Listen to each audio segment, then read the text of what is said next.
So you're wondering what's going on in Afghanistan. Well, I'm going to give you a little history lesson and a little update right now. The really quick snippet is the U.S. has finally withdrawn its troops from Afghanistan. The government fell, the bad guys took over. Much longer story.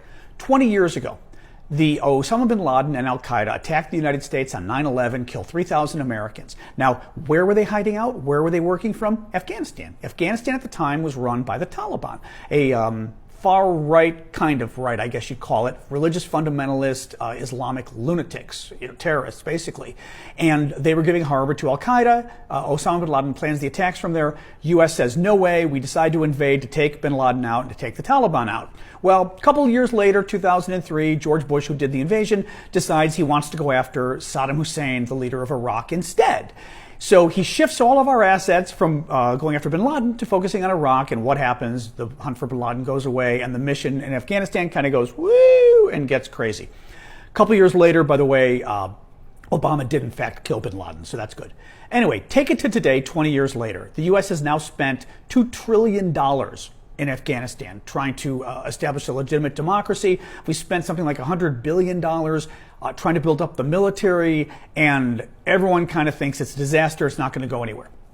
Donald Trump steps in last year, and Trump decides that he is going to reach a deal with the Taliban, and he does, and the deal is to withdraw all U.S. troops by May 1st of this year, 2021, 3 months ago, right?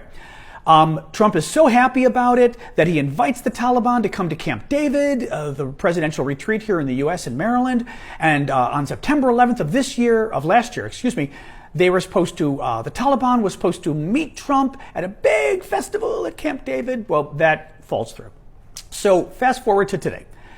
Joe Biden wins the presidency. Joe Biden takes over. Joe Biden decides that he's going to try to abide by Trump's agreement, even though a lot of his advisors and a lot of people in the Pentagon think this is really dangerous, the U.S. pulling out of Afghanistan. The Afghan army can't defend itself. The country's going to fall apart and the Taliban will take over again. Nonetheless, Biden decides to abide by Trump's agreement. But Biden sees that he really can't get out by May 1st. It's too soon. That would have been May 1st of this year, right? That Trump wanted us out.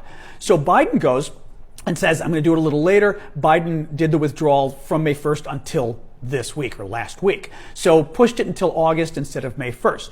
So now you got the situation where the U.S. pulls out all its troops, and what happens? Taliban goes on the attack, and within just like 2 weeks takes over the entire country.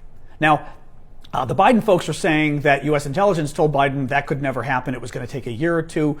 I'm going to pause right now because we're getting to the end, and then I'm going to do part 2 of this video.